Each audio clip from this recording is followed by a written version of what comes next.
Hello, my name is Kevin Paul, and this is Captured Society, a story about how a group of London black taxi drivers took on an organisation that had been captured by a select few, and how they brought about the first ever co-op special meeting to be called by the FCA. This podcast will allow people from the group to tell their tale and why it was so important to the taxi trade, co-ops in general, and themselves. I'm joined by Anthony Minas, who's driven a London cab for 12 years, Chris Allen, who's been a London cab driver for 17 years, John Kite, who's the veteran of the group today, who's driven a cab for 29 years, and Jimmy Dorian, who has 21 years experience driving a London black cab. I myself have been a cab driver for 6 years, and we were all part of the group that contained over 120 members with the aim of restoring proper democratic control to the Licensed Taxi Drivers Association, the LTDA. Welcome to all of you. Let's start at the beginning, and we'll start with Anthony. What caused us to approach the FCA in the first place, Anthony? Well, it's quite a long story, really. I mean, without going through the historical reasons why, which we could be here for quite some time to do that, I'll try and narrow it down as much as I can, as much as possible.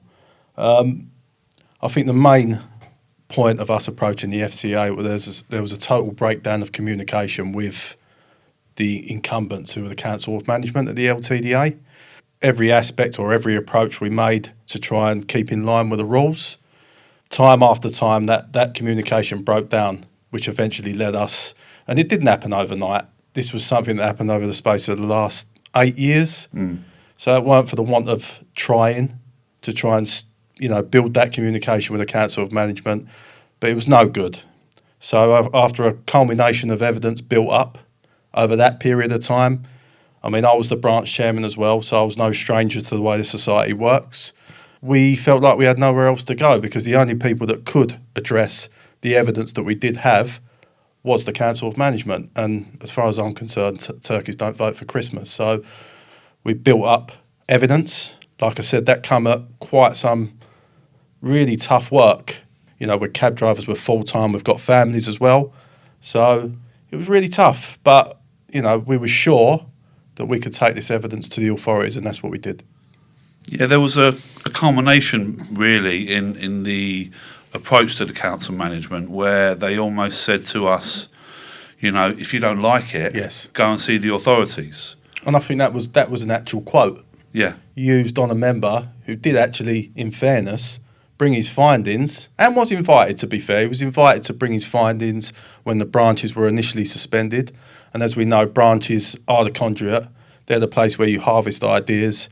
4 members, they were closed down. The member in question went to see the Council of Management, and when all was said and done and finished, he was told by a senior member of council to go and see the correct authorities. So we did hang on to that. It took quite some time to actually get to the time that we spoke to the FCA, but we did hang on to that, and eventually we did.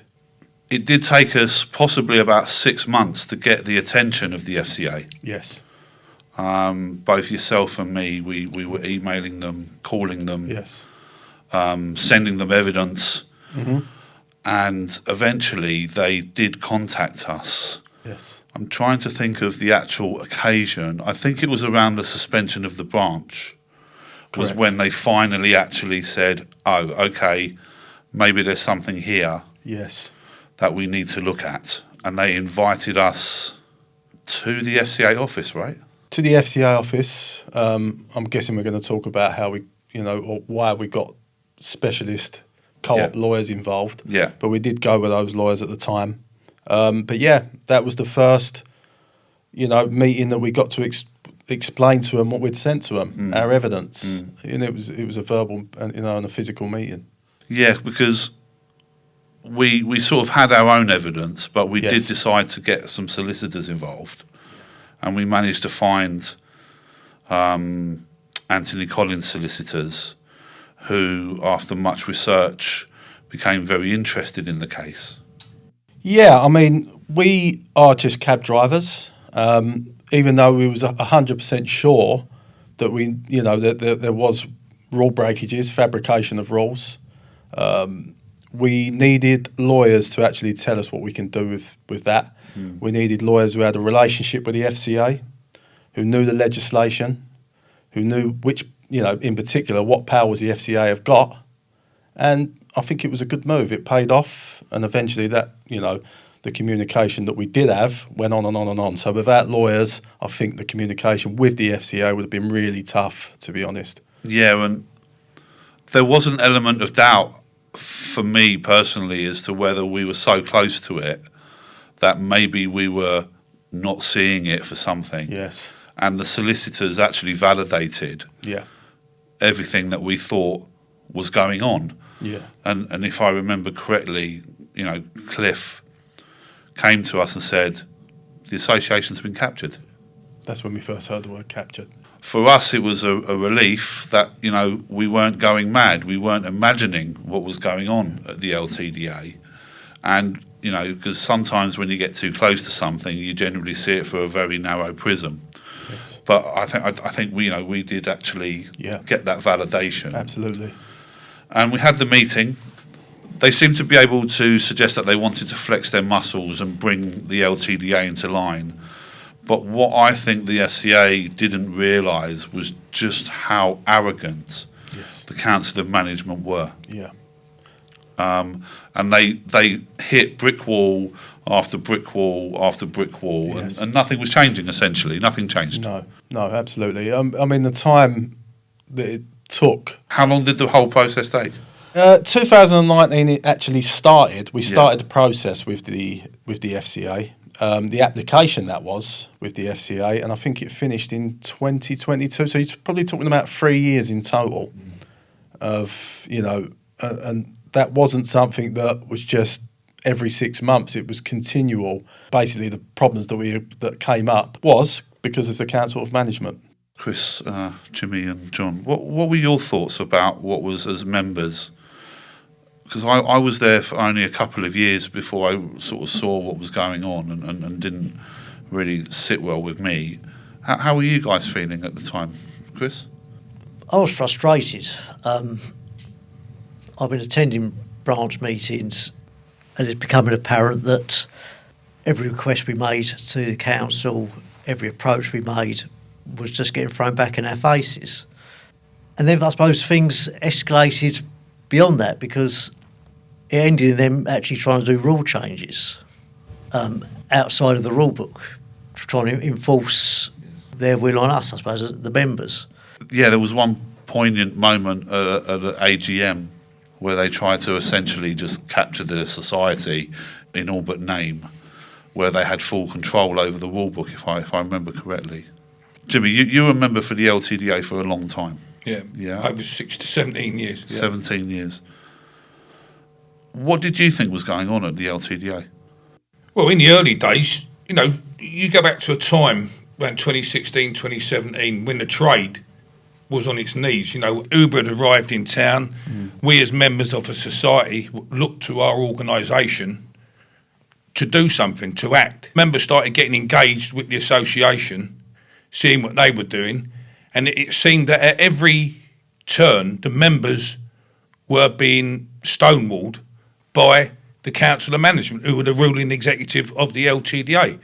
Now, no matter what members seem to do, propose great ideas, go out, do work, investigate this, investigate that, the Council of Management turned their backs. It was as though there's somewhere in guidance where it says, they adopted a policy of sort of confrontation and obstruction rather than engagement, which is the way it should be.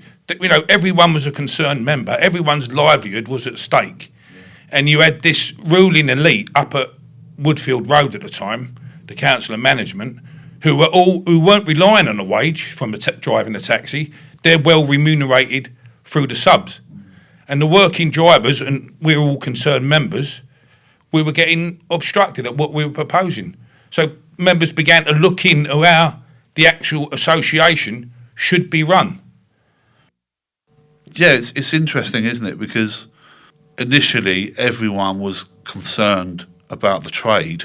Yeah. And then ultimately it became we were concerned about the Licensed Taxi Drivers Association.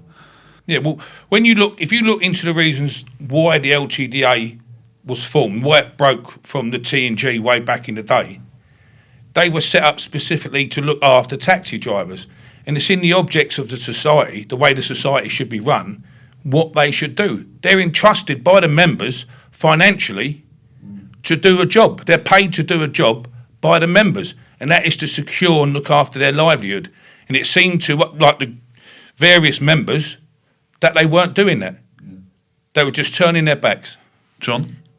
The LTDA, as a co-operative, should be promoting member participation. I'll just read a quick line from, it's the first line in the Co-ops UK guidance. It says, at the heart of the cooperative model is the idea of member participation. That's the very first line. But it appeared to me that rather than trying to encourage members to participate, it was more of a member apathy that was encouraged. How many people were coming to branch meetings before drivers started to get organised? How many people were turning up at branch It was meetings? one man and his dog, wasn't it? Yeah, there wasn't many at all. Yeah. It Half a was dozen? Probably the same amount that's turning up right now. Right now being the last branch meeting Yes. that's taken place, which Five, was... six. Five actual members. Five. So it's Couple of gone con back. members, yeah. It's gone back to initially how it was. And also, I think it's important to mention during that period of time that you was talking about, Jim, that it was an in-house council culture. That anyone spoke out instead of listening. The ideology that came from the council of management was get rid of them, Yeah. get rid of them. So it was a council culture amongst our own organisation. How many members were expelled from our group, approximately? 25 in total. 25 members were expelled. I think it was around that figure, wasn't it? 20. I might be wrong. Approximately 25. Wow. So a big amount. And just to add there with the expulsions, while we're on that subject, is those members were expelled for activities on social media, basically retweeting posts from third parties, which the LTDA didn't agree with. In the actual meeting, the special meeting, the General Secretary said those members were expelled for violent conduct. So that wasn't true. That wasn't true. He's continually down the years used that phrase, isn't he, violent? But there's no proof. No one was expelled for violent. It was all about, as John said, posting on social media. I think one of the charges laid against one of the lads was retweeting a branch meeting. They held that up as evidence of acting against the interests of the LTDA. Now, in guidance, it encourages members to be engaged, active, and to use social media. That's what the members were doing. And yet, the Council of Management didn't seem to understand what their obligations were and how the society should be run in accordance with the Cooperatives Act. Yeah. Chris? Yeah, just going back to the guys who were expelled, most of them had attended 5 branch meetings. So you needed to attend 6 branch meetings to stand for a position on the a branch position, which then once you served a year on the branch, you could stand for a council position, Yeah. which have elections every 3 years. Yeah. So most of the guys who were actually expelled were on the verge of actually attending enough meetings to stand for branch positions. Yeah, you could call that a coincidence, couldn't you? You could. Well, you got to look at the common denominator amongst all those that were expelled was they were all regular branch attendees, every single one, bar none. And they would know that because they had the branch had the attendance list. sheets. Yes. So we spoke to the FCA. Yes. We convinced the FCA that there was something to be looked at. Yes. But then we had to do something else, didn't we, as a group? We had to effectively call what they call a Section 106. Yes. Why did we trigger that Section 106? Well, I think the important thing, and I think that is probably written in neon lights in the FCA legislation, is that there couldn't have been no malicious motives. So that's what they have to establish before they take on your application. Mm-hmm. That's what they decide at the end, and we passed the test. So that was the beginning of triggering the 106. It wasn't necessarily the end of triggering the 106 because it came at, if you remember, Kev, the amount of work that had to go in. Yeah. Anything stand out in your mind in particular? I just remember having to convince like you said, that there was no malicious motive, which, we spent many an evening, not just yourself and I, but the group as a Yes. general, going through paperwork and establishing timelines Yes. and behaviours Yes. for the events which we used as justification to bring the 106. Yes. One in particular, the rule changes to the association that affected how members actually had control of the association. Yes. And there were many occasions where obviously we'd have to deal with the FCA through phone calls and correspondence with Cliff, and then at some point David Alcock joined in. Yes. Very good. And, the four of us working alongside the group in general, where everyone's ideas, and also just to point out that yourself and I, we were appointed as representatives to the group by consensus. Yes. It wasn't anything other than that for the reason that we were there. And we had to spend a vast amount of time proving to the FCA that there was nothing malicious, which they eventually accepted to be true. And then I think we kind of hit a brick wall there. Yes. And that brick wall was that the FCA, for some reason that no one really can explain in this room, they said, we want to bring the LTDA into the conversation. Yes. For me personally, that was the biggest mistake that they made. I think at one stage, I can't remember the month, they invited both us and the incumbents, which is the COM, to sit around, and it was sort of a mediation atmosphere where I think that they was hoping that we'd leave that meeting and come out as friends, and that the FCA wouldn't have to have the special meeting at all, and everything would go and everything could be rosy, and that just wasn't the case. We never got to that stage, and I was quite that. I'll point out that that's one of the things that I think that the FCA got completely wrong. Yeah, I'd agree with you. I think that'll become quite clear to people listening that it was actually a really, really bad mistake from the FCA. Why do you think the FCA made a mistake there? What was your reasoning behind that? Because the evidence that we'd sent them, I think it was really clear to them that there was a total breakdown of communication, and that was not going to be resolved Yeah. at any cost, really. There needed to be some form of action. We knew as applicants that at the end of it, our game plan was always to let the members decide. Yes. We had our own proposals, but the bottom line was always going to come down to the members. So Yes, that was vitally important to us Yes. as a group, wasn't it? yes, The group weren't there to impose their wishes upon the membership. no, It was always to bring it to a point where we could say to the membership as a whole, this is how we think the association could be run for the better. yes, And it would be down to the membership as a whole to say yes or no to that. But then the FCA decided to say, well, we're going to have two competing groups of ideas. Well, I think before that, I think they went through 2 or 3 different versions. I think that it's important to point out to people listening the reason why the FCA had to create the special meeting from themselves, really, because what usually happens is when people trigger a special meeting, what the FCA usually do is pick up the society's rule book, in our case the LTDA, and use that rule book to actually bring the special meeting to the members. Yeah. But that couldn't be done, and the only reason why it couldn't be done was because the LTDA ruined the rule book. There was no place for motions, proposals. The rules had been messed about with so much by the that the FCA themselves couldn't even have a special meeting through our rule book. Now that for me is enough to tell everyone listening that what the had been up to. Yeah. There's your illustration, it's there. John? Yeah, just to add to that, when talking about the rule book and the applying for the 106, now applying for the 106 was for us a last resort. There is a mechanism within the rule book, just to explain to people, to call our own special meeting. Yeah, but I think it was 2010, the rule was changed for some obscure reason. It's never been explained, but that rule was changed.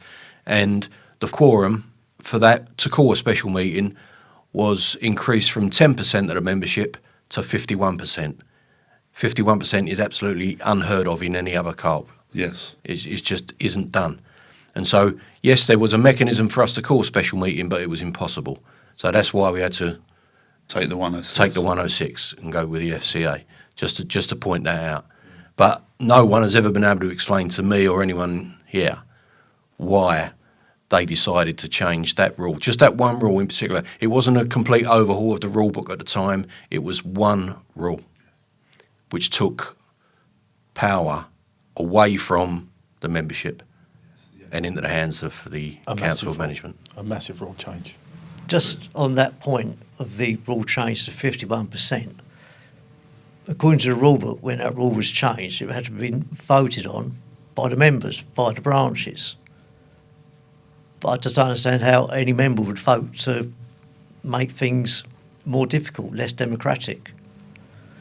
Yeah, and at the time, as we've just said, there were half a dozen people turning up speaking on behalf of 10,000 people. Yes. You'd have to question whether that went through due process, that rule change. The FCA, as an organisation, you would think the Financial Conduct Authority, that sounds pretty powerful. But when it comes to co-ops, they are not a regulator. No. They are the registrar. And their powers are not as strong as they would be if they were a regulator. No. And I think we had to get used to that fact. Yes. I think we're still getting used to that fact now, actually, that it's very difficult that with a regulator, they're there to oversee and basically tell you what the rules are and what you're doing wrong and what you're doing right. But in our case, that personally, I think that the FCA need more powers. I don't think some of the, in particular, I don't think the Section 106 works. And I think that's being proven now, personally. But it took us quite some time to actually get used to that. And I think it was a new experience for them as well, having to deal with this special meeting. I think they was learning as they was going along. So I think that was time consuming as well. Am I right in thinking that this was the first special meeting ever called? I believe it was. As far as we know, it was the first special meeting Yes. in the last 10 years at least. In the last 10 years? Mr. Adley, who's in charge of the mutuals up at the FCA there, he's been there 10 years, and this is the first time he's ever had to deal with this. But when they call that, Kev, Mr. Adley in the co-op interview he gave recently, January 23 to Co-op News, he's put in the calling of a Section 106 is a type of sanction. It's a recognition. It's not just like done willy-nilly because we called it. It's a sanction because the FCA have gone in, they've looked at the society, and according to them and looking at principles, it's not been run in accordance to legislation or to keep the society registered as a bona fide cooperative. It's a type of sanction. They've come in, they've said, this society isn't being run properly. We need to change the rules, change the rule book so the members do have democratic control. This is what the Section 106 was there to put in, to restore democratic member control, which is what, and you probably remember back in the early days, Mr. Adley said democratic member control isn't in place at the LTDA, and that is the aim of the Section 106 and the aim of the whole process was to restore democratic member control. I think that says a lot, doesn't it? I think that says a lot about our cause and as to whether we were right or wrong to go through it. Yeah. The Com tried to paint us as a group of agitators and troublemakers and people that sought to take over the society, I believe. Yes. That was the accusation. Yeah, and I think the one thing that we demonstrated, not only to ourselves, we had the support of Anthony Collins Solicitors, the Financial Conduct Authority. We had over 120 members, which at the time, and probably will be forever, the largest amount of members who were taking part in the actual running of the LTDA. You know, I think we proved that we were right and just, and the report, which we will discuss in a few moments, that was written by the FCA, will prove to people listening that our intention was nothing other than restoring the control back into the hands of the members. Yeah, as Anthony said earlier, again, with the granting, when the FCA come and looked in at the society, in order to grant the Section 106, you have to fulfil certain criteria. And as Anthony said, no malicious motive, but also there had to be good reason. Yeah. So when the FCA looked at the society, they had to feel there was good reason to call this the special meeting. And we fulfilled that criteria, and that is why the FCA proceeded with calling Section 106 special general meeting. Why do you think, Jim, that they asked the LTDA to get involved? The FCA, to me, see themselves as sort of a mediator. It was like they're almost doing marriage guidance. They were trying to bring the members, us, the applicants, who could see what was wrong with the society and wanted it changed, and to bring the LTDA to the table. You know, bringing them into the table might have threatened them as a type of threat. You know, we could, because the FCA have got the power to deregister the LTDA. So it might have shown they might have been trying to put the wind up them. Yeah. Say, look, you've got to reform. You've got to listen to the members. You've got to operate as a society should under the legislation. You need to fulfil the criteria as what's, you know, when you sign up, you've got to agree to be a bona fide cooperative. Every year, you've got to agree to keep on doing them act as a bona fide cooperative. And this is what the LTDA, through the Act, try to enforce. Just going back to that, it was the FCA have said that we'd shown good cause, we had no malicious motives. Then they went to the LTDA for their comments on it. Yeah. Obviously, the LTDA have gone back to the FCA and said whatever they've said to them. And it was at that point that the FCA have turned around and said, we are now minded to call the special meeting. So they knew there was a problem. Because they have spoken with the LTDA in response to our... They've taken both parties on board. They've taken the comments from our side and the LTDA side, and they were still minded to call a special meeting. So there was obviously a problem there. And then maybe just as a little add-on to that, John, sorry, when they've looked into it as well, they've seen the way that the LTDA have tried to make rule amendments. It says it in the directed cost directives. That was one of the reasons why they awarded us the cost and called the special general meeting, because of the way the LTDA council and management were behaving in trying to amend the rule book without proper consultation with the members and disenfranchising most of the members. I'm going to ask everyone the same question here, and Chris, maybe I'll start with you. What do you think the FCA got wrong in this process? I think they didn't really know what they were doing. I think they were definitely inexperienced. And I think the biggest mistake was inviting the council management to actually put forward proposals for the meeting. The 106 was the members' meeting. We called it, and I really don't understand why they then went to the council management and allowed them to put forward proposals. Well, what happened, if I remember correctly, is that at some point they granted us a meeting, and then they actually said, actually, the meeting's our meeting.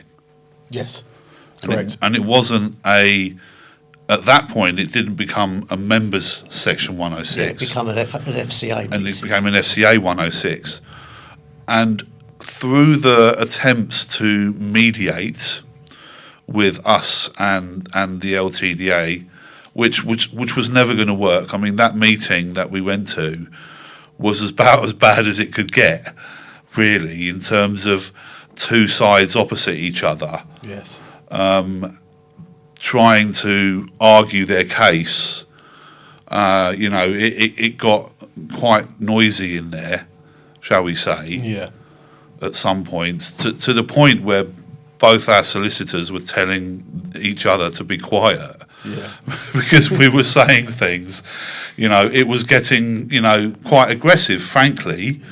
And I think the FCA then thought, well, we'll call the meeting and we'll run it in the way that they ran it, which as we all know, and obviously maybe the people listening don't, which they then decided to put two. Well, actually, the LTDA quite obviously knew that the rule book wasn't working because they admitted as much for a start, because they said, well, the rule book is written in the 70s when it was a trade union, blah, blah, blah, and we all know that the rule book wasn't written on the basis of a trade union rule book. It was written on the basis of a co-op rule book. But they were LTDA were keen to latch on to anything that essentially absconded them any responsibility. Yes. So the SCA decided that they would ask both sides of the table to put forward amendments to the rule book and then put it out to the membership, which maybe we'll discuss broadly. And I think this was their biggest mistake. And I think, Chris, what you said in terms of they didn't know what they were doing, I think that's why they ended up doing that. But also they allowed the council to present their proposals as the council. Yes. Whereas we presented as a group of members. It should have been two groups of members, two nondescript. But by letting them represent as a council, it gave them gravitas to the wider membership who don't understand what the LTDA actually is, i.e. a cooperative, and is meant to be member controlled. Because when I joined the association, I didn't know it was a cooperative. I wasn't encouraged to go to branch meetings. I didn't know they existed. Personally, I think one of the things that kept me driven to actually get this special meeting up and running was to actually inform the members why this meeting was actually called in the first place. We wanted our evidence shown. We wanted more shown to the members. And when you look at the final, what do we call that? The final report. The final Yeah. report by the FCA after the fact, after the vote. We wanted that to be shown to them before. It was always our intention to actually show the members the evidence that we'd built up, the fabrication of some documents. I don't want to bore everyone with all the information that we had, because it does go on and on, but the FCA did have it. We wanted members to be shown that first, to make their own mind up, for them to decide how strong they thought the punishment should be of the people that we was accusing. But flip it on its side, the people that we were accusing ended up on a level playing field with us. And I think that's what they got wrong. And I think if anyone reads the final report, I don't think they would come up with any other, I think they'd be fully on board with what I'm saying here. Yeah, it's damning, isn't it? It's damning. It's damning. John, what do you think the FCA got wrong in this process? They got many things wrong, Kev, as we know. But during the process, there was a lot of toing and froing on our part and the LTDA's part. We weren't happy with stuff. They weren't happy with stuff. And it was backwards and forwards, backwards and forwards. And I think the FCA, in the end, put a stop to it. Said, right, now this is it. Now this is the final agenda. Take it or leave it. And it was, in the end, it was rushed. As Anthony said, it had been going on for 3 years. Taking COVID and other situations into account. But this had drawn on and on and on. And I think they just had enough and they wanted it off the table. And by doing that, it was rushed and it wasn't as it should be. I'll just give you a quick example. Everyone received letters from us and from the LTDA. The LTDA's letter said that our group was against one man, one vote, and our proposals were undemocratic. And those statements were allowed to go out to the membership. If we look now at the FCA's final summary, it says that the LTDA Com have said that the applicants' proposals were against one man, one vote, and were undemocratic. And then it says neither of these statements are accurate. So what my question would be, if they're not accurate, why was they allowed to go forward to the members? And it's little things like that, what they got wrong. I'll come back to that in a second, Jimmy. Sorry, just what have you got? I think we've established that they got many things wrong. Yeah. Let's just start with one.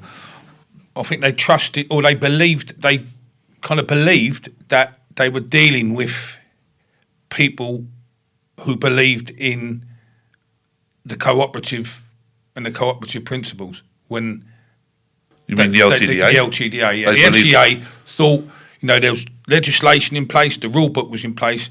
They were dealing with reasonable, rational people who would have a good discussion, turn the society around, and bring it into the way it should be. But they weren't. As we've exampled earlier on, time and time again, they stonewall people, didn't want to know, obstructed, turned people away. And as John just said there, the FCA let through so much. And the way that the LTDA acted, even when they were in the process of the Section 106, should have set alarm bells ringing with the FCA that they're not going to act in a manner that they should do. During this process, they still try to hoodwink the FCA by using COVID legislation to get around the rule book and to get around the 106. The FCA are running a process for a 106 and they're still trying to circumvent it and bring in the change then so they can say the rules in place, we don't need you anymore. Yeah, that's right, because they called a special meeting while COVID was on to force through again a rule change, which was rejected And for the second or third time. probably the third time, but again using the suburban branch that was only like 7% of the membership, and the FCA had already warned and spoke about how the LTDA disenfranchised the majority of the members earlier on in the process by not allowing that rule change through when they first tried to do it, because the FCA could see that the LTDA, the COM, were disenfranchising the members and manipulating the situation for their own advantage and to entrench themselves. Yeah, it was that rule change that they had tried for the second time. They had got rejected on the first time. Yeah. That was one of the alarm bells that they finally accepted our 106 on, I think, if I remember correctly. Yeah. Chris, do you want to add anything to No, I that? was going to say, I think also with that rule change that had been rejected, it was put through the suburban branch, whilst the central branch, which was 93% of the membership, I think more than that. I that think branch was suspended. So That's correct, they yeah. pushed a rule change through once 93% of the members had no say. And the FCA referenced that, didn't they? They did, yes. They referenced that. To be in- fair to the FCA there, that's the reason they rejected the rule amendment, simply because Yeah, and the majority it of does members say were in the disenfranchised. cost directives, it does say that the way they tried to manipulate rule amendments was a reason for calling the Section 106 special meeting. Do we think that the FCA held the COM to account? No, not in the correct order, anyway. No, not at all, no. No, but I mean, what could they do? What can the FCA do? As you and Anthony spoke about earlier, they're a registrar. The regulation for the FCA comes through the Act. Yeah. The FCA can only draw upon the Act, the Co-ops Act 2014, to regulate the society. And I think, as Anthony said, it's very, the Act is weak. Well, I personally, I don't want to be, I don't want to keep criticising the FCA, because I think we did have the same narrative in as much as that the final decision would always come down to the members. I think that's how we started off. That's how, the path that we, at the end of it, that's where we saw it being. But I don't think, if you're going to ask me whether they was held to account, they was held to account once the vote had been done. And that was no good, really, because the decision was already made from the members. I know that their way of thinking was that once the new rules had been brought in, whether it was ours or the council or management, then that would give the members enough power and us as a membership on our own to sort out whether we want to do something such extreme as hold the com to account and remove people that had acted in the way that they did with these rule changes.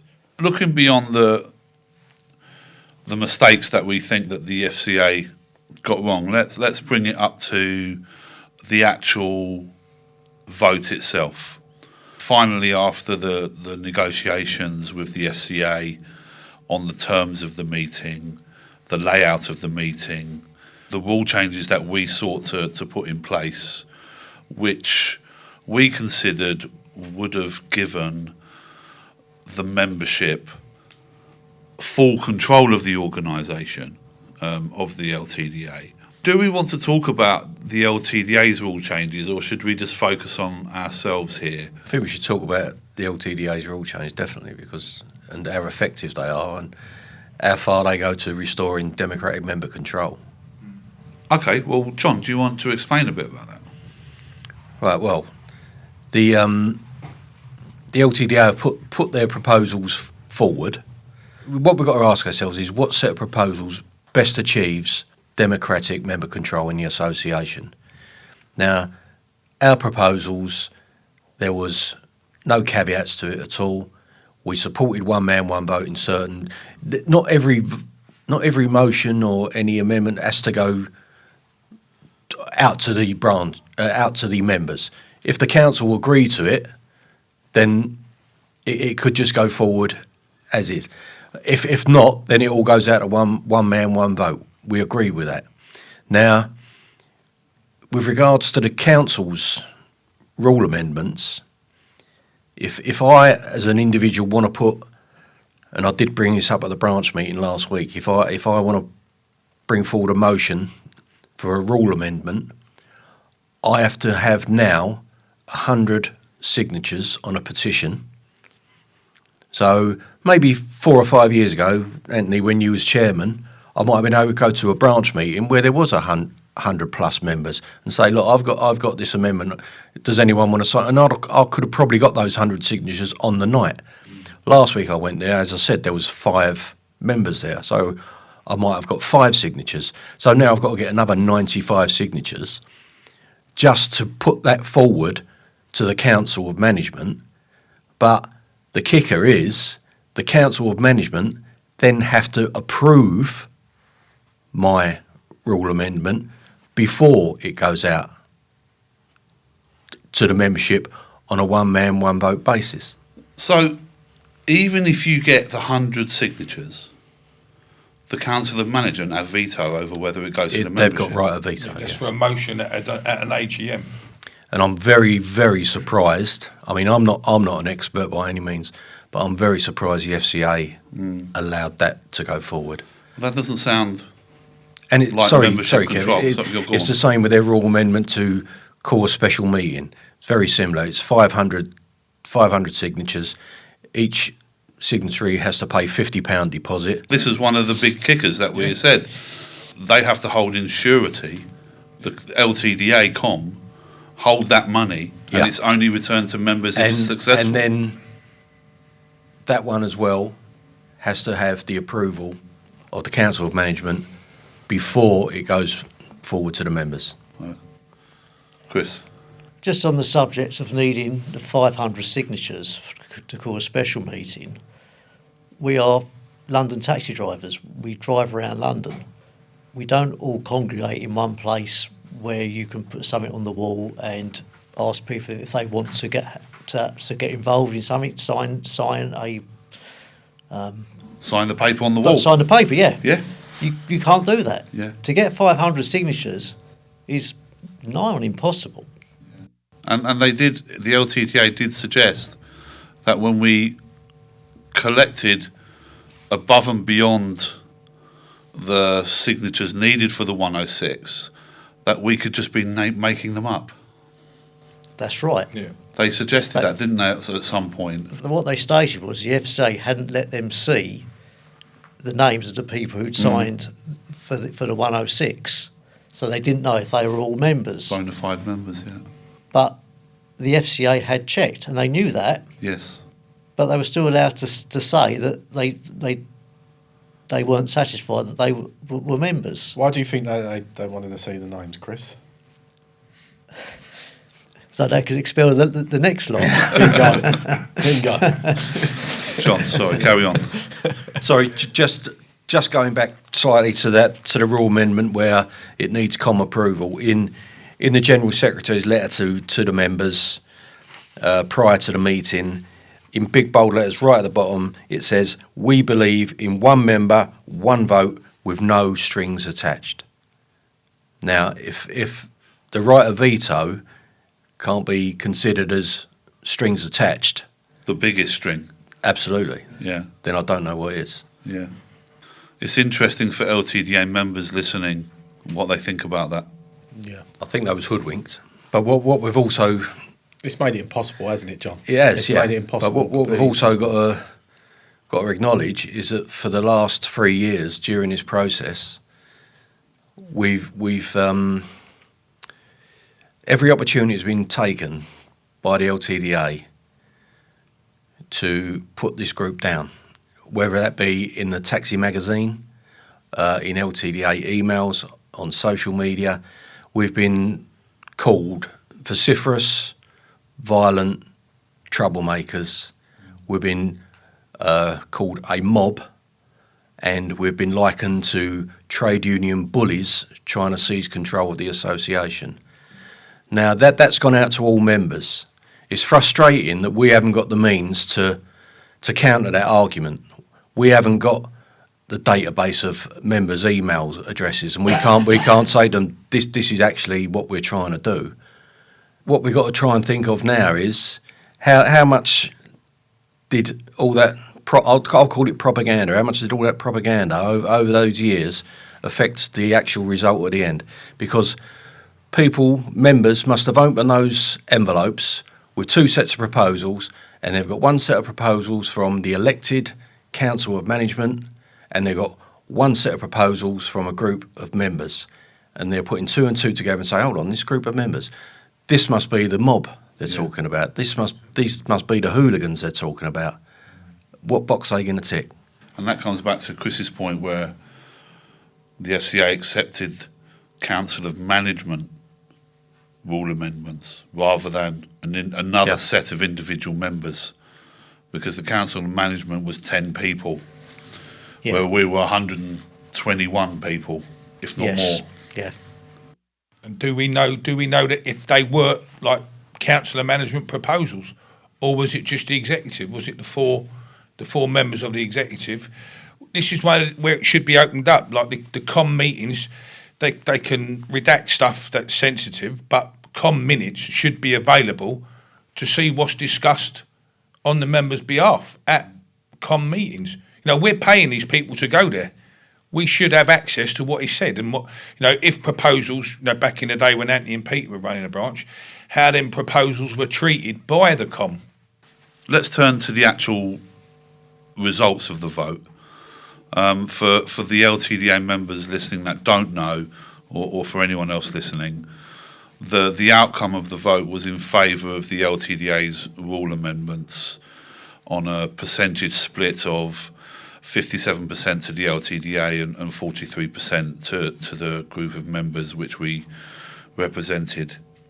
Now, obviously, that was a disappointment to us as a group, but we always came with the premise of leaving it down to the members to decide. Kev, we achieved our aim. Yes. We just wanted to put it out to the members and let them decide. The members decided. Yeah. And that's as much as we could do. Yes, that was always the intention. Absolutely, yeah. But there was quite a low turnout in the vote, a very low turnout, really, considering that there were over 10,000 members at the time. Why do we think that there was such a low turnout? And what can LTDA members do to make sure that doesn't happen again? God forbid that they do have to call a special meeting again. Personally, I was very disappointed with the turnout. We all know that it's quite difficult for people to be motivated by political trade issues, should we say. When Peter and I were in the branch. I think we had record amount of numbers. But we always understood that it's quite difficult for people who have got young families and they're just not, they're just not interested in trade politics to come to a branch meeting and get involved. I always thought that after this with the FCA, once members saw what we had brought to them with our proposals, with the evidence, that they might actually just tick the box in favour of the membership. I've spoken to lots of members over the years who have said, you'll never change a thing, I'm just with them for the legal cover. Well, we did change it, and we gave you the opportunity to change it. Yeah. And I'll be a liar if I said that I wasn't bitterly disappointed with the turnout on the day. But doesn't that go back to they do seem to encourage apathy rather than participation? I'll just give you the example of last week's branch meeting. For those listening, that's in February 2023. Yeah. The notice for the branch meeting was put in the magazine 5 weeks prior to the meeting itself. It was a little advert just tucked away in within the classified ads. Blink and you'd miss it, saying, there's a central branch meeting, such and such. It was at 10 o'clock on a Monday morning. Ridiculous time of day to have it. You had to pay for parking. But anyway, that's beside the point. The point is, there was a 5-week period between the notice and the meeting where nothing else was put out. We had the one notice and that was it. And they had another 2 issues of Taxi Magazine in that intervening period. The new branch chairman and branch secretary done a fine job at the meeting. They was fine, but they've both got the luxury of having full-page articles in the magazine. They didn't mention it. They didn't encourage people to come along. You can have a look at the LTDA social media via Twitter, and nothing was mentioned. There has been absolutely no encouragement whatsoever. And when I approached that at the branch meeting, the answer we got was, well, we can't force people to come. No, you can't force people to come, but you can do more to encourage them. Brilliant. And nothing was done to encourage those people, which now is 5 members attending. 5. 5 members, whereas, as I said, 4 years ago, there was over 100 and growing. Yes. And wasn't Steve McNamara's one of his main narrative was to bring a new, all-singing, all-inclusive, fully participated membership with his new set of rules? Yeah. Wasn't that the new way forward? Yeah. So obviously that's failed at the get-go. So can I ask John a question? Because I'm expelled, I wasn't at the meeting. How big was the venue? The venue was a Christian church hall, probably holding, I think there was probably about 20 chairs set out. It probably could have held 100, 120, but they had about 20 chairs, I'd say, Jim. So they weren't expecting more than 20 people to turn up? No. And we did say, well, because there's only this amount of people, why couldn't we have it in the new state-of-the-art building at Taxi House? And the answer we got there was, well, we don't know how many members are going to turn up. Well, if that's the case... That's a good guess. If that's the case, if you don't know how many members are going to turn up, you've got to eye the Albert Hall, because 9,000 members might decide to turn up. But as the members are all taxi drivers driving taxis, it'd be handy to have a venue that might have had a bit of parking. Parking at a sensible time of day. You know, any day man out there would probably be working. The night men are still in bed. At least going back to the 4 or 5 years ago at the branch meetings, they was at 7 o'clock at night in a central location, free parking. Yeah. We got castigated because they was held in a pub. They wasn't held in a pub. They was held in a function hall above a pub. And it came across to members like this was a glorified booze up. Yeah.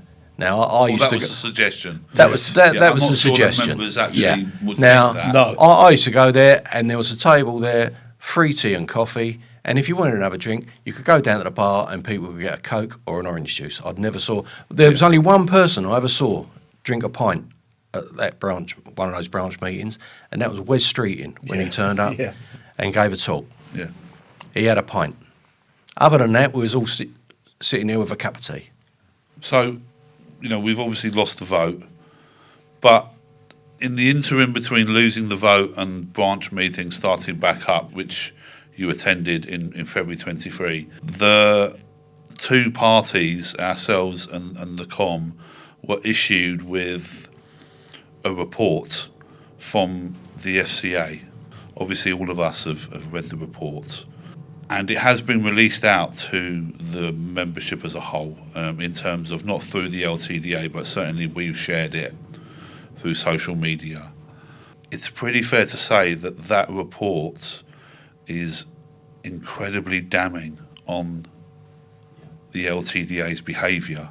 Jim, can you maybe take us through a couple of the points that you'd like to draw out of that? Just before I go into them, I'd like to say it's a shame that this report by the FCA wasn't part of the pack that was sent out to members prior to the vote. Yeah. If members would have been able to read, the verdict now of the FCA of how they saw the LTDA being run, I think the vote may well have gone another way. Throughout it was almost like they did it back to front, isn't it? Flicking through, you could stop at any sort of page and the words disenfranchised members, purported not running the association in accordance to the rules. Everything, when you look through, they weren't doing things. The LTDA COM weren't doing things the way they should have been. And the worst one to me that sticks out when they try to manipulate again the rules. We keep coming back how they continually try to manipulate the rules for their own advantage to keep themselves in their position. The LTDA say, and nor in this instance was it lawful. Now, if an ordinary member prior to an election would have read that about candidates. Sorry, the FCA, not the LTDA, said that. The FCA. Sorry. Do you want to read the whole paragraph? Actually. Taking steps to ensure meetings are safe and encouraging of participation is clearly a legitimate aim.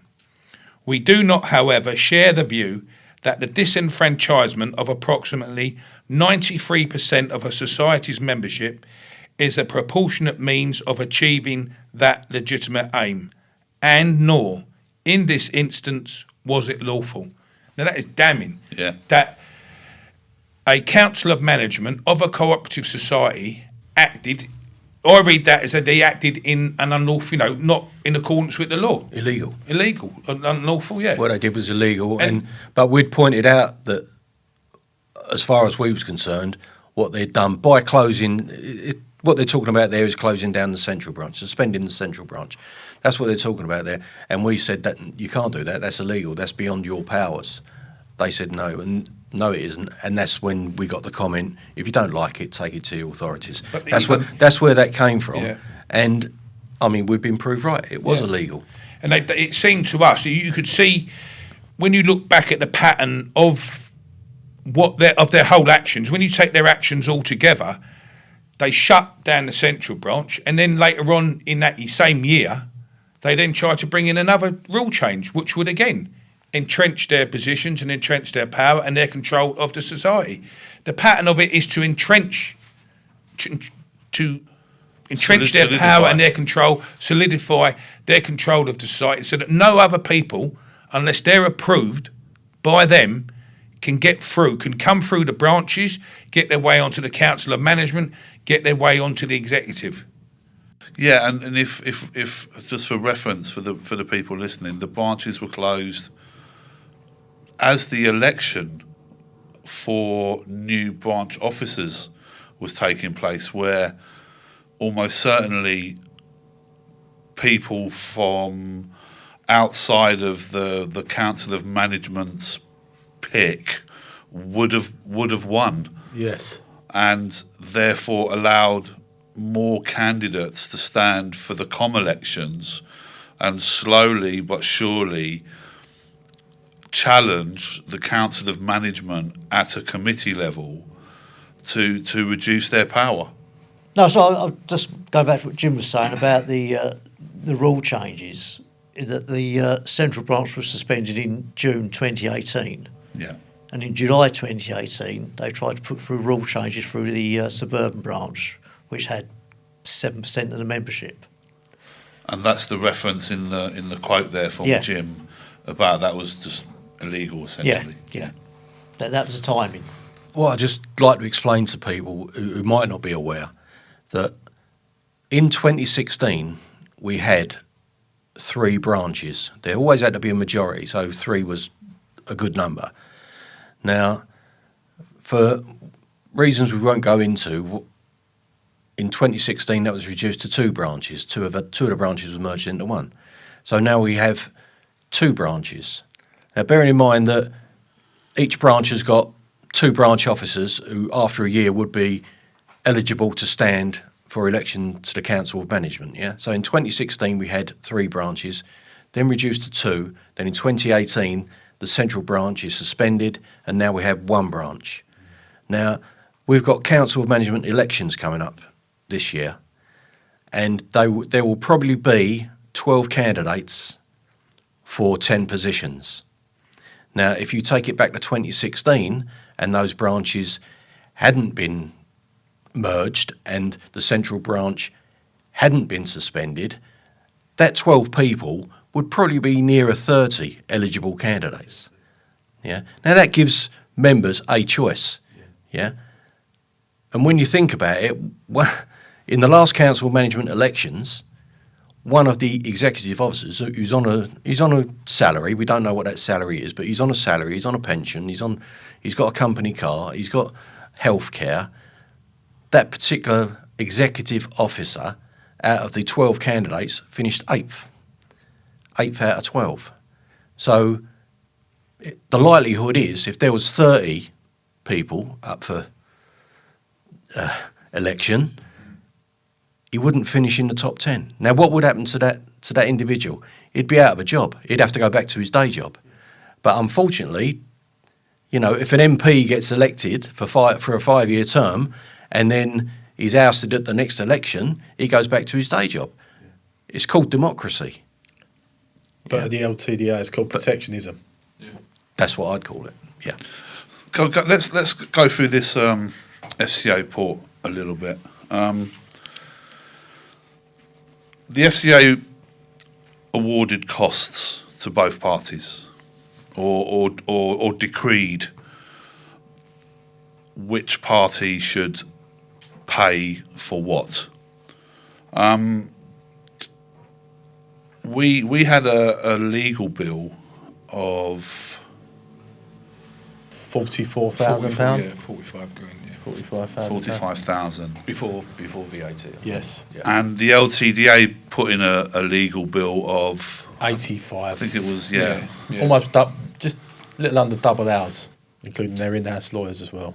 And then there was an FCA legal bill for the cost of the meeting, which I think was about £25,000. Yeah, with VAT around that, yeah. Yeah, so in total we had the entire legal process between our costs of 44, the LTDA costs of 85. The figure is 153,000. It was about 183,000, VAT. including VAT. VAT, That was the total cost of the meeting, which had to be met by either the The society. 3 parties. Yeah. For the listeners, I mean, obviously we know the figures, but for the listeners, how much were the LTDA instructed to pay for that meeting? Just over 174,000, 95% of the cost. 95%. And there was a reason for that, right? It says in the document that there's a reason why they've been told to pay for those costs. Well, I would say the main reason, if I can find it, let me just have a look. It goes on to say about the conduct of the LTDA, and it says the need for a special meeting could have been avoided had the society conducted itself differently. So that's it in a nutshell. This never had to come to a special meeting. We should never have been paying that sort of money for a special meeting. And let's be clear for the record, all of our costs were met by us as individuals. Yes. we went into this process with our eyes wide open. We was told by the FCA that we could be liable for costs here. Yeah. Now, that could have run into, well, we could have been liable for the 183,000 at the end of the day if we'd have been proved wrong, but we wasn't, and we knew we wasn't. That shows you the strength about how far we was prepared to go to return Exactly. the society back to its members. We had no personal gain in this. This was for the members, and we was willing to put our money on the line. Whereas the Council of Management put the members' money on the line, Yeah. Yes. And they've And- been paid. including us as members. And the council So we paid management twice. We could have paid Yeah. twice. and the council management suggested on the apportionment of costs that all the costs be either met by us, the applicants, or the FCA, or a combination of the So I was two. quite happy to see us Yeah, banging trouble Yeah. at the end of it. yeah.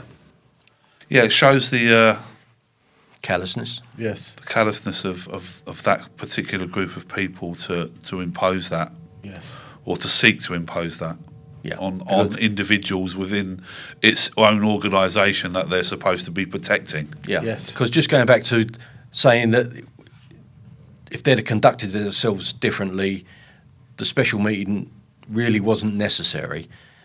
The LTDA talk about wanting to change the rules of the society for the past 3 years, and they're blaming us as some sort of obstruction. Now, the original point of changing the rules came from the branch. We said the rules need an overhaul, and there is provision in the rules again for a rules review committee. And we said, right, we'll convene the rules review committee and overhaul the rule book, and that was rejected for some reason. No, I think what happened was I think they tried to make a member of, I think it was a member of the branch chairman of the yellow branch, and me at the time to be the people that sat on Right. the committee, Right. and that wasn't going to happen Yeah. because it's for the members. But the point you're trying to make is Yep. every aspect of what the com put in their piece, we tried to do through the members itself. It could have been avoided. We did ask for mediation at one point. There was obvious friction between the branch and the council management. We asked for mediation, and they rejected that as well. Out of hand, So yeah. so we'd done all we could to not get as far as this special meeting. Yes. And everything was rejected. But I think, as the report from the FCA says quite clearly, we were absolutely validated in not only bringing the meeting, but all of the motivations behind it. Yeah. And for LTDA members at the moment, it's something to bear in mind that if they seek to alter things that the Council of Management don't want, that they would not only have to pay the £25,000 surety, the veto from the Council of Management, but that if you sought external legal action against them, they'd effectively want to pay all of it and potentially bankrupt you.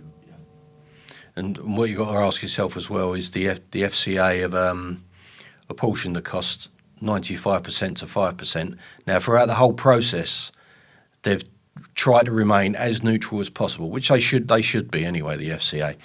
Now, to my mind, is that apportionment of costs a reflection of their view of who was right and who was wrong in this process?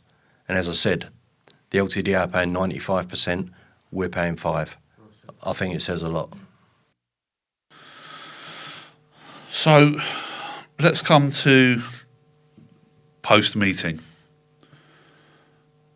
For those that are still in the LTDA, has anything really changed? Have you seen a sudden revolution of interaction? But I remember when we were going through the process, suddenly the Council of Management seemed to want to engage with members on a weekly basis. And they were sending out emails left, right and centre. They were challenging everything that could be challenged, either through the courts or in association with others. What sort of a state is the LTDA in at the moment? Well, if you go by the last branch meeting held in February 2023, it's back to where it was, with no engagement, no input from members. 5 members turning up at a branch meeting of what a com member who attended that meeting said there's something like 9,000 members now in the LTDA. That was his quote. So out of that 9,000, 5 members could be bothered to come and discuss issues within the trade and put them issues to the Green Badge, the central branch chairman and secretary. Did you say a member of the council and management turned up? Yeah, Mr. Anthony Street was there. Okay. How many times did a council and management member turn up to branch meetings when Anthony and Peter were? Steve McNamara turned up in my tenure once. Other than that, I can't remember. Maybe Lloyd Baldwin turned up once. No, I don't even think he did, to be honest. Yeah. And that was after numerous invites. Yes. They do have to only attend by the rules. They do only have to attend one branch meeting per year, and they normally go to the branch election meeting. That's the one they normally attend. That's what they clarify. They class that as a branch meeting. You know, we're talking about, in particular, a branch meeting where guests like Wes Streeting was there. Yeah. Big supporter of the cab trade at the time. Yeah. We had London Taxi PR. John Heath, didn't you, from We had Dynamo? John Heath, Nissan Dynamo Electric Dynamo. Taxi. London Taxi PR. I think it just shows you the way they dismissed that branch in a nutshell. But this was just out of curiosity, Jim, was the branch meeting put online? Because I think that was one of the promises that they're going to start using. Yeah, well, all this, technology. what we, during this Filmed, process, we filmed. thought it was going to be. We thought, although we lost the vote, we thought, I thought, at least we're going to be dragging them in. There's going to be some change.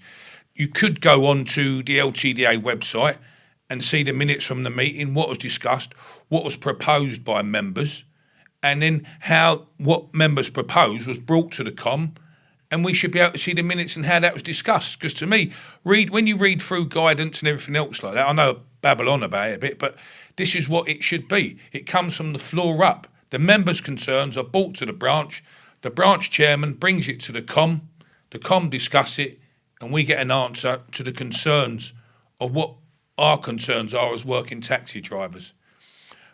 It just seems... I think what I meant, Jim, sorry to interrupt, what I meant is that did they use a facility where people at home could watch the meeting?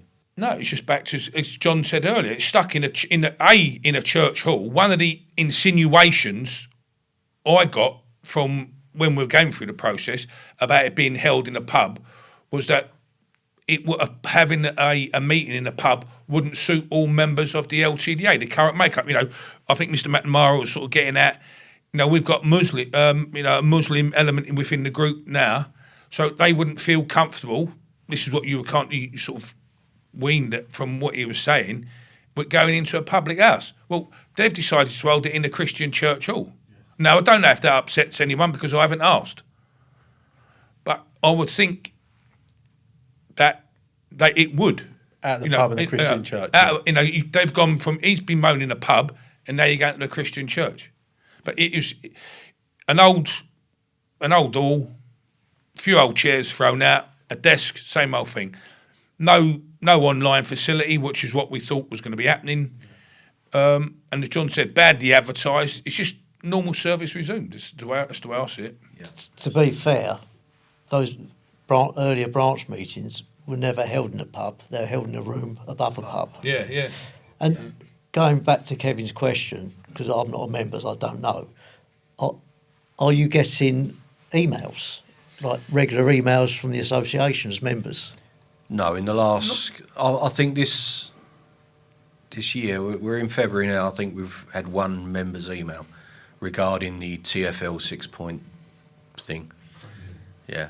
And going back to it, within that email, they could have put a little paragraph at the bottom that there is a central branch meeting, such and such a date, all members are invited, and we'd encourage you to come along and support your association. But not in your taxi. Yeah. The whole process of getting members engaged and reinvigorated and, getting involved in the LTDA just doesn't seem to be there. The only time they were going to the members was in the run-up to the vote. Members, it should be a vibrant organisation. Again, we're fighting, a bit like when we got involved, because you saw Uber coming, we've got this aspect now of road closures and 6 points and you're out. What are the LTDA doing about it? We don't know. At the AGM, Mr McNamara, the General Secretary, announced that they'd be mounting no major legal challenges. Really? Now, as a member, I felt so disheartened. Well, what are we going to do? Just let them walk all over us again? The funds should be in place. It's a big talking point. Yeah, Yeah. massive. 6 points. To sit back and take it. Nothing. Fighting fires all the time. Rather than going to the source of the fire and trying to put it out, they're fighting fires. Yeah, absolutely. And just going on what Jim said there about on the lead up to the special meeting, they was engaging all the time with members. Since the special meeting, there's been nothing. There's not even been an announcement of the result. Members who took part in the ballot don't even know the result. All that was put in one of the. I'll just read this bit out to you. In one of the taxi magazines following it, it just says, following on from the debacle that was the recent FCA members' rule amendment ballot. Because they wanted a downplay. Total disrespect for the process. And then it goes on to say that they're asking Green Badge LTDA members that would like to get more involved in the association and become a branch officer to register their interest. Did they tell the members how much it cost them? No. It was in the accounts, but As we know, the accounts are not sent out to members. yeah, exactly. They're not even on the members' Less is more. members part of the website. But just going on from that, he's asking therefore if you want to become a branch officer to email in. The branch officers now have to put some kind of a CV, if you like, forward, and you have to be approved before you go out to the members to be voted on to become So even that branch aspect chairman. of it, is now controlled by the council of management and not the members. Yeah. There's an element of control for everything before it gets to the members. Yes. What would you say to members listening to this about the state of the LTDA? And do you have a something that you'd like to say to them? Well, I don't know what to say, because we give the members the opportunity to vote, and they voted the way they did, and unfortunately, we've got to accept the result of that. But now on the other side, when we've just heard from Jimmy and yourself that actually things haven't got better, there isn't more member participation, there isn't the encouragement that they've said in their correspondence to members, no strings attached. It's an unworkable system now. It's an unworkable system. What do you think LTDA members should do about it? I think they should approach the FCA.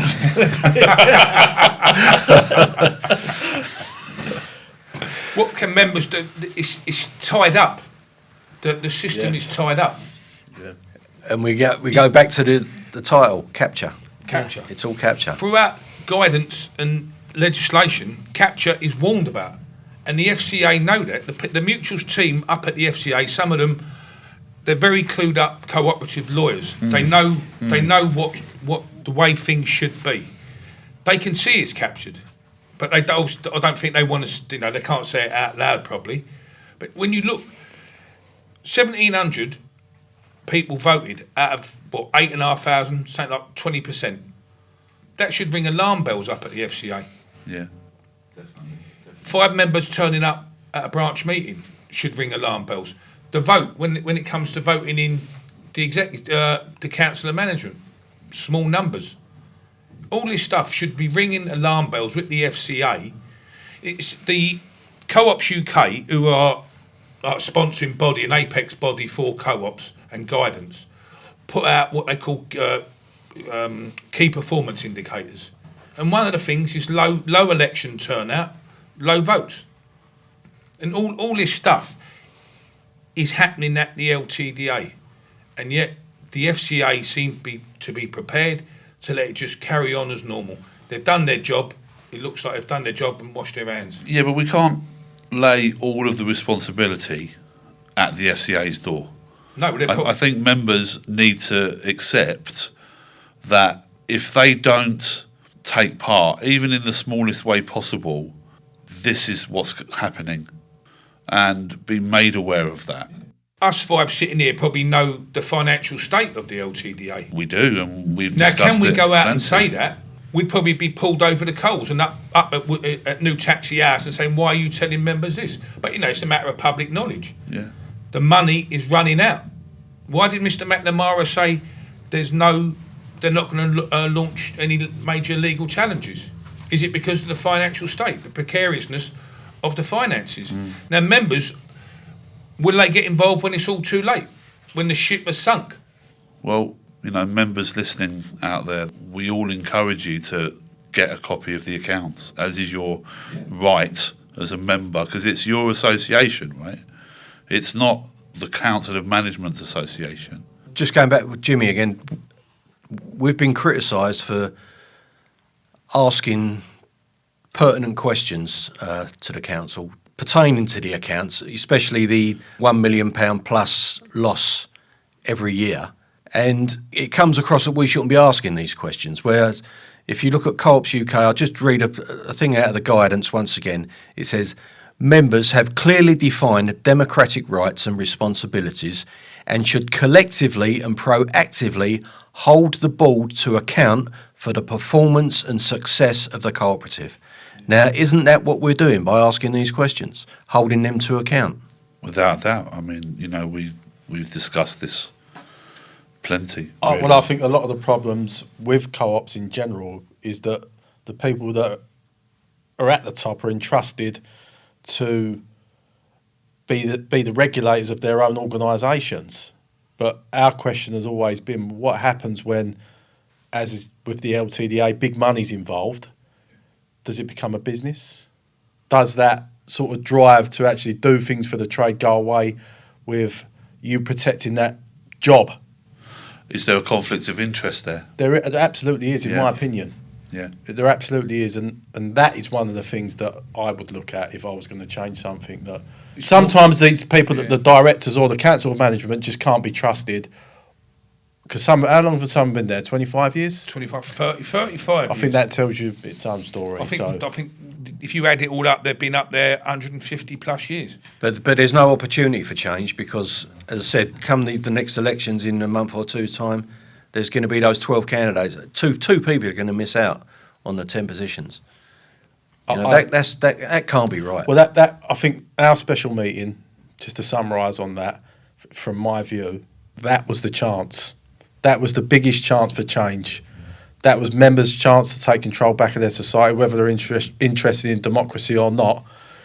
At some stage, they might be. That was their opportunity to control their organisation. That was their opportunity, and I'm afraid that opportunity's gone. And I would be wary about the state of the association's finances, and I'd like to see where they are in 2, 3, 4 years' time. Because they definitely can't carry on as they are. Gentlemen, we're getting close to the end. I'd just like to go round the table here and just ask you one other question, really. And that question really is, Chris, would you ever join another co-op after your experience? I don't think I would. It's apparent now that there is no regulation of cooperatives. You have a registrar who registers them.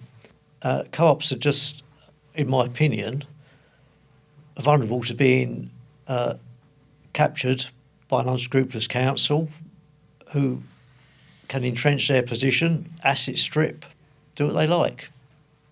I would not join a co-op. Jimmy? No. Again, learning through this process, it's been a learning curve. Coming in, we discovered the co-ops, what it means, who regulates them, what a regulation, registrar, what's it all about. and how it can all be manipulated and used to entrench. I'll keep using that word entrench because that's what to me it appears has happened. Is that those in charge have saw people who want to become engaged and involved in society. Through manipulating the rules, they've pulled up the drawbridge and are keeping it all to themselves. You know, there's a big discussion out in the wider world, you know, between capitalism, socialism. People are looking for a third way. You know, this morning on the radio, there was a discussion about it. And you know, the cooperatives is a way. Members owned, you know, for the members, by the members. But the danger is some members get involved in because they can smell a pound note. And I'll be honest with you, they can smell a pound note. We've seen it with something very close to our arts as well, another organisation that was supposed to be for the members, by the members and controlled by the members. People got in, manipulated that, but now certain individuals are running it for themselves. And this is the danger of to me, I might be reading it wrong, but if you look at the co-op model, it can be manipulated by and captured by some people. You know, you read journals, cooperative journals, some people call it an oligarchy, you know, ruled by the few, which is what, to me, it looks like. Some of them members have been up there 15, 25, 30 years, and they've been hand-chosen to carry on. It's their thing. Thank you. John, would you ever join a co-op again? I'm 50-50, if I'm honest. My personal experience through this process hasn't been a particularly positive one, but I do support all the principles and the ethos behind the cooperative movement. So if I was to join another co-op, I personally would need assurances that there were rules in place to ensure democratic member control, and I would need assurances that the elected board charged with running the co-op on a day-to-day basis follow those rules, and it is not just another business enterprise, if you like, masquerading as a co-op, which is unfortunately I think what we got now. So the short answer is yes, I probably would join another co-op, but I would need certain assurances. Anthony? Well, I find it very difficult to follow in off the back of that. I do think that there's people with good intentions involved in the co-op movement, and I will give a mention to Anthony Collins. We have met some good people along the way, Definitely. and I think we've been really unlucky in this trade to come up against this particular co-op and the way it's treated its members. But I am concerned with the state of play. As John said, it's quite easy even to create your own cooperative and use it as a vehicle to actually, let's be blunt, con members as a means to an end. It's quite easy to do that. I think there needs to be more regulation. But I know there will be people working on that in the co-op world. And I'd like to, look in the future and see that things have changed in the co-op world. So I'm probably the same as John. I'm 50-50 with that. I do believe in the principles of a co-op, but I'd be very cautious of which one I join again. So now Anthony's just mentioned Anthony Collins there. They have done a fantastic job for us. And the thing about Anthony Collins is they encouraged us to pursue this action. And it wasn't necessarily just for us. It's because they thought it was a big thing for the wider cooperative movement. Yeah. This capture thing, if we could get that story out there, then this was a big story. And they wanted to be part of it and they wanted to solve it for us. Yes, well said.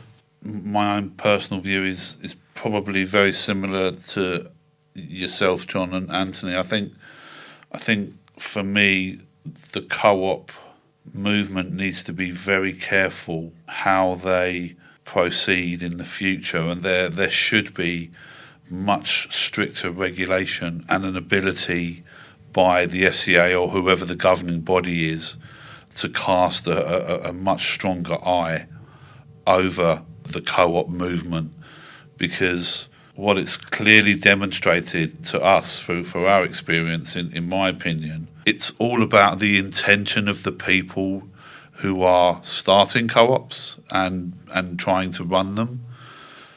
I think we were faced with people who just did not have, in any capacity and at any time, the best interests at heart for the co-op movement. I think their motives were all self-serving. I still believe that today. Just if I can just come in, like the reporting system and how they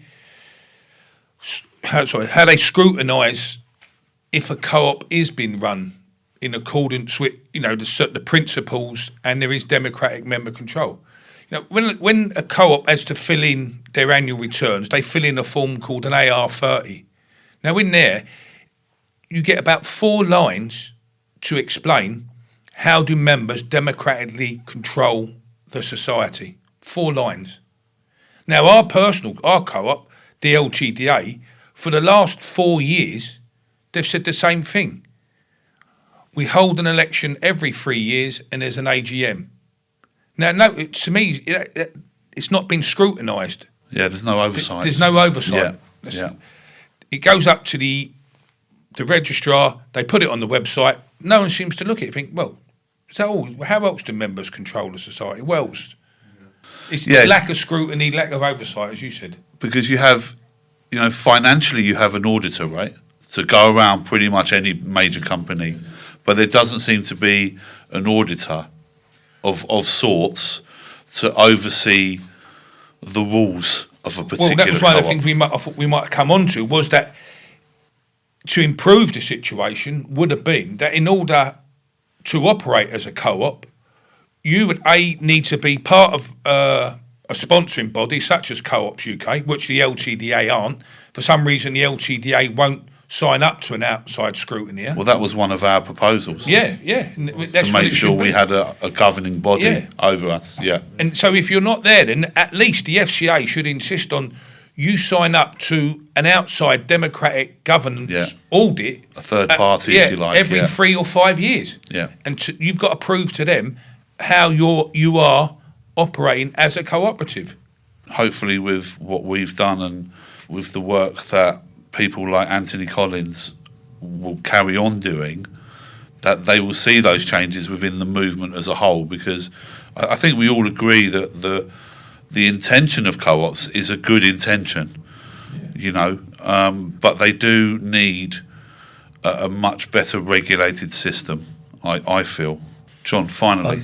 Sorry, Kev. I just think what you said there, I think the FCA have recognised that now. Yes. That they need better oversight, because in this article with from Co-op News they interviewed Ian Adderley of the FCA, and he just said, I'll just read it quickly, the FCA has recently reviewed its strategy and over the next 3 years will be focusing on maintaining trust in mutuals by operating a system of oversight to assess and drive compliance.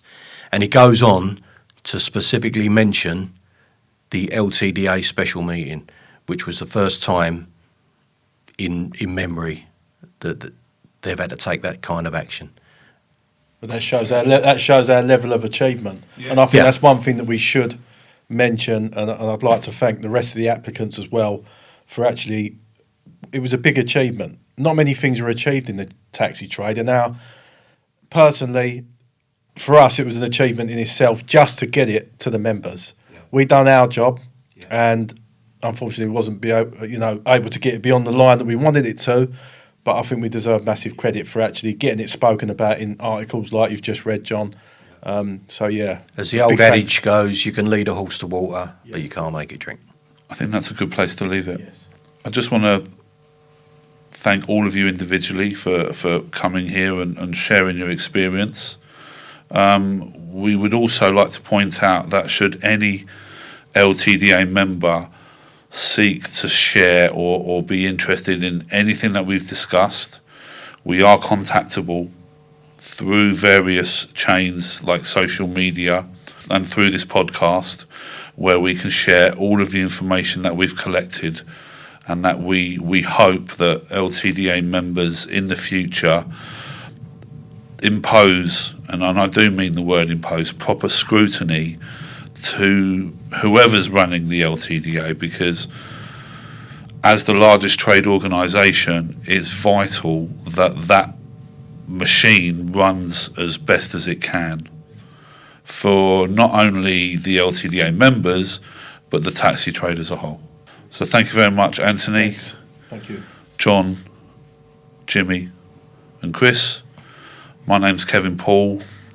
This has been Captured Society, a story about how a group of London black taxi drivers took on an organisation that had been captured by a select few. Thank you very much.